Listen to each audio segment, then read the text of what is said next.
Hello students, এই ভিডিওটিতে আমরা ক্যাশ এবং ব্যাংকের মধ্যে যে দুটো খুব কমন ট্রানজাকশন সেই দুটো খুব কমন ট্রানজাকশন নিয়ে আলোচনা করব।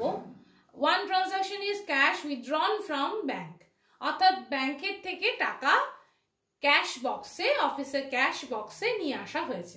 খুব সিম্পল ব্যাপার।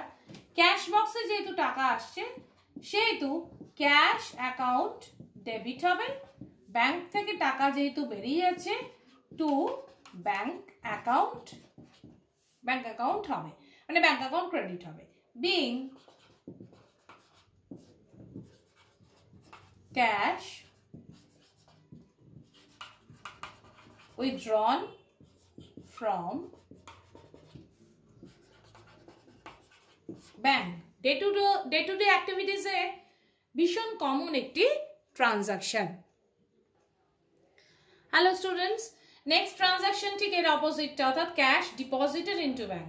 এক্ষেত্রে কি করা হচ্ছে, ক্যাশ বক্স থেকে টাকা, এক্সেস টাকা যেটুকু রয়েছে, যেটা মনে হচ্ছে ব্যাংকে ফেলে দেওয়া দরকার, সেটুকু আমরা নিয়ে গিয়ে ব্যাংক অ্যাকাউন্টে ফেলে দিয়ে আসছি। সুতরাং এটা হচ্ছে bank account debit what comes in to cash account credit what goes out.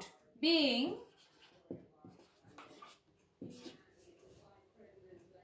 বা ব্যাংক অ্যাকাউন্ট তো তোমার ব্যাংক অ্যাকাউন্ট তো অ্যাকচুয়ালি আমি এখানে একটুখানি করলাম, ব্যাংক অ্যাকাউন্ট তো personal account according to golden rule.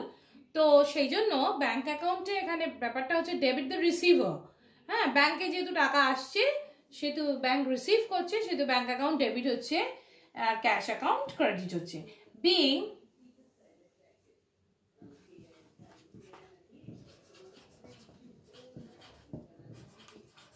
Cash deposited into bank. তাহলে এই পর্যন্ত অনেকগুলো ভিডিও সাহায্যে আমরা মোটামুটিভাবে কমন কিছু জার্নাল এন্ট্রিজ আলোচনা করে নিলাম।